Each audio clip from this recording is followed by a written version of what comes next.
Այսօրվա քարոզը կոչվում է իսկ դու գիտես։ Դե հանկարծ է դիվական այդ ուժը նա ասում է Հիսուս ես քեզ գիտեմ ով ես դու ու շարունակում է Աստծո սուրբն ես։ Դու գիտես որ Հիսուսի ժամանակ ոչ ամեն մարդ էր որ ընդունում էր Հիսուսին։ Նույնիսկ ոչ միայն ընդունում էին, այլ գիտես ինչ էին անում։ Ինչ էին անում։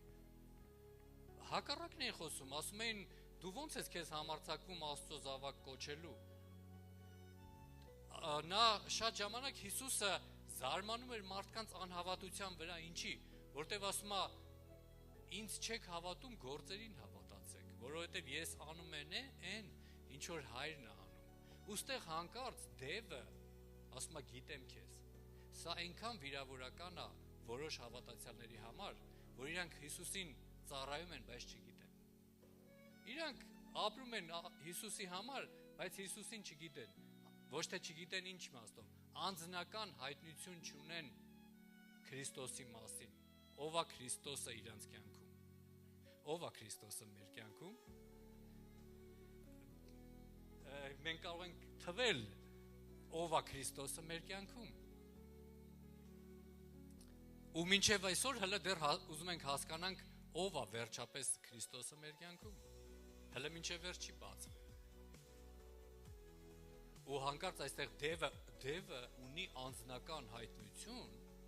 Իմ համար ամոթ է օրինակ, քո համար ամոթ չի։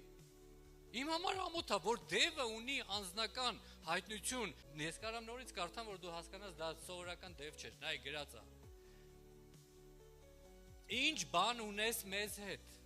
նախ մեզ հետ, ինքը մենակ էր, բայց ասում է մեզ հետ։ Եկար մեզ կորցնելու։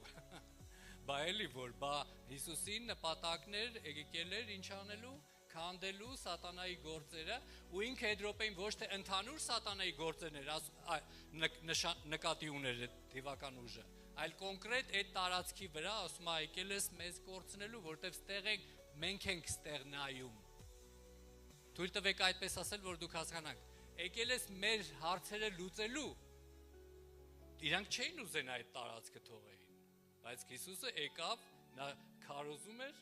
հələ չէր աղոթե դևերի համար, ուղղակի քարոզում էր։ Ու այստեղ շարունակում է ասում է, որ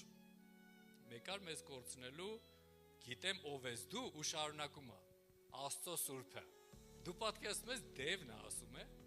դիվական չար պիղծ ուժը ասում է Աստծո սուրբն ես դու։